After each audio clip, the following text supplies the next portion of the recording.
Para hablar de este tema nos acompaña Hassan Nazar, él es analista político internacional y director del noticiero de la FM en Colombia. Hassan, buena tarde, gracias por acompañarnos.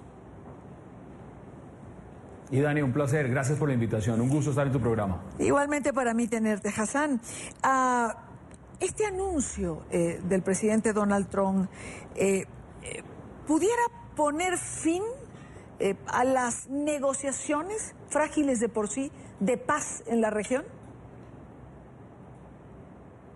Yo creo que hay que hacer varias lecturas. Esto tiene un mensaje, por supuesto, muy enmarcado dentro de la retórica y el discurso que ha tenido el presidente Donald Trump, incluso desde que inició su campaña antes de ser electo presidente.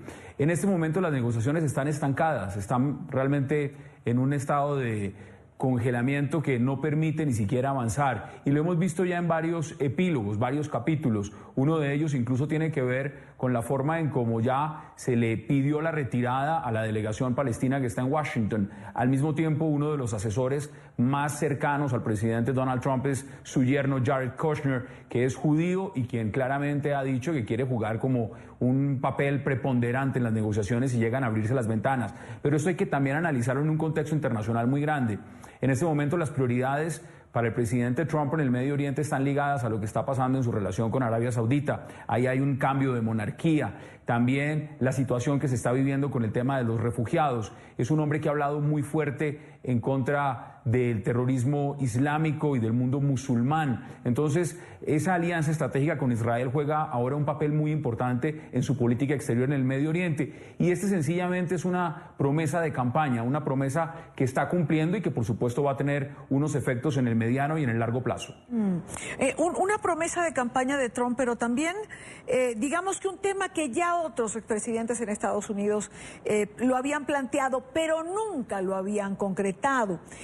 Sin embargo, Trump ha tomado esta decisión que para el primer ministro Netanyahu, como lo ha dicho, es una decisión valiente, mientras que para Mahmoud Abbas es exactamente lo contrario. Sin lugar a dudas, en este momento pues el gobierno israelí en cabeza de Benjamín Netanyahu tiene que estar muy satisfecho, pero también es importante plantear lo que tú decías. ¿Por qué otros mandatarios en los Estados Unidos no se habían atrevido a tomar esta decisión? Y es que hay que tener un contexto histórico de lo que pasa en Jerusalén. Esto es una ciudad emblemática, es el centro, el epicentro de tres religiones, las más grandes monoteístas en el mundo. Ahí convergen el judaísmo, converge el cristianismo, converge el islam. Y simplemente hay que darse un paseo por Jerusalén para entender la realidad de lo que se vive ahí.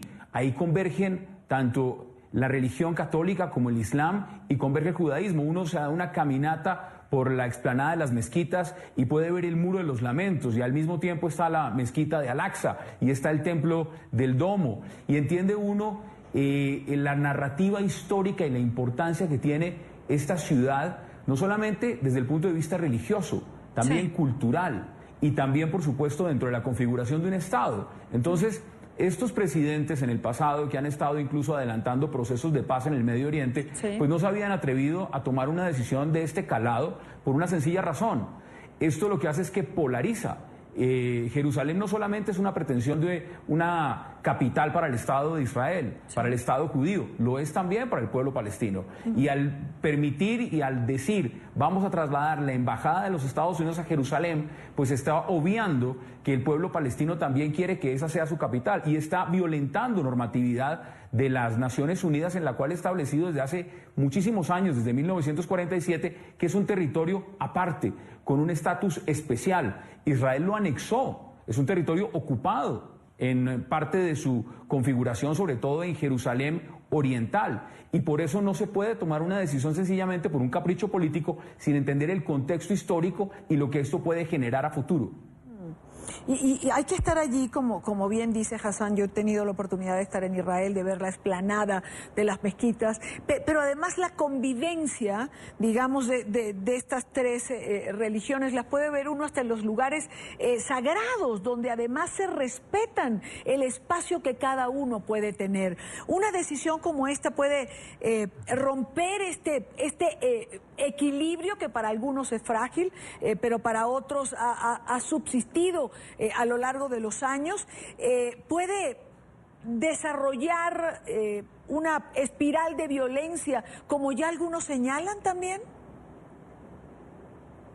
Pues esperemos que no. Esa sería una lectura rápida, es muy posible, por supuesto, ya vimos las reacciones de lo que esto ha generado en países como Turquía, donde el presidente Erdogan ha dicho esto es una línea roja y estamos dispuestos incluso a romper relaciones con Israel. Pues, ¿qué podemos decir de lo que estará pensando en este momento? Esto es combustible para el discurso de Hezbollah en el sur del Líbano, es combustible también para el gobierno iraní y los ayatolás, es combustible incluso para varios de los países que están en el Golfo Pérsico y que son árabes. ¿Qué decir de la hermandad musulmana en Egipto, que seguramente va a tomar esto también como una amenaza contra el pueblo árabe? Porque si aquí no estamos hablando únicamente de la representación de lo que es Jerusalén para el pueblo palestino, esto es Jerusalén para el pueblo que practica el Islam, para el mundo musulmán. Son más de 1.500 millones de personas en el mundo, es la religión que más crece. Estamos hablando de unos sitios como la mezquita de Al-Aqsa y por supuesto el templo del Domo, que son, después de Medina y de Meca, los sitios más importantes del mundo musulmán. Sí. Entonces, evidentemente esto va a tener un impacto para esos países, un impacto para quienes practican el Islam, y claramente ahí es donde se está poniendo en riesgo, no sé si unos atentados terroristas, esperemos que no. Lo que sí va a generar es una reacción política y por supuesto una reacción popular. Recordemos que la intifada en los años 80 también se dio en un momento coyuntural, cuando Ariel Sharon fue y visitó estas zonas sagradas como las mezquitas de Al-Aqsa y el templo del Domo, y ahí se generó un levantamiento palestino. Esto va mucho más allá, esto es el reconocimiento de una ciudad que está por normativa internacional considerada con un estatus especial, que fue anexada en 1967 por Israel, anexada en su totalidad, rompiendo ese ordenamiento de la ONU, y que se ha declarado por parte constitucional ahora como una ciudad y un territorio indivisible, y anexado, y ahora su capital, con reconocimiento por parte de los Estados Unidos. Esto es un efecto político que tiene como un efecto dominó. No sabemos, esperemos que esto no vaya a generar un estatus de violencia, pero claramente va a generar muchas reacciones en el Medio Oriente. Evidentemente, creo que la certeza se tendrá con los días, Hassan. El efecto exacto, como bien tú señalas, un efecto político, no sabemos si irá más allá, pero solo los días podrán decirnos qué va a ocupar.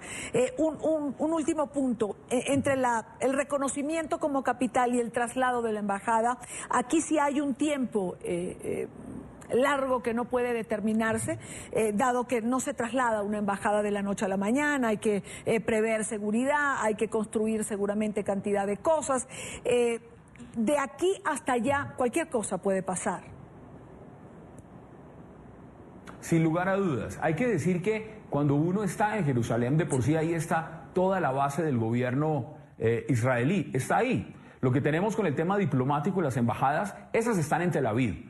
Pero si uno quiere visitar la Cancillería, si uno quiere visitar el Knesset, el Parlamento israelí, si uno quiere visitar la residencia del primer ministro, todo eso funciona en Jerusalén. Lo que estamos viendo ahora no es que eso deje de operar. Lo que estamos viendo es que el traslado de la embajada, así sea planificada en unos años y puede tardar incluso más, pues abre una compuerta, y esa compuerta es sencillamente buscar que otros países sigan la misma ruta de hacer ese reconocimiento. Pero uno escucha al presidente Macron, uno escucha a varios líderes europeos que entienden muy bien la repercusión de lo que esto significa. Uno escucha las voces en Naciones Unidas que entienden muy bien el Medio Oriente, que saben lo que esto puede significar en el mundo geopolítico, y pues tienen una posición mucho más prudente, y por eso no van a adoptar rápidamente un apoyo a lo que está haciendo el presidente Donald Trump. Lo que sí es un hecho, Idania, es que Jerusalén va a seguir siendo una piedra angular de cualquier negociación entre palestinos e israelíes,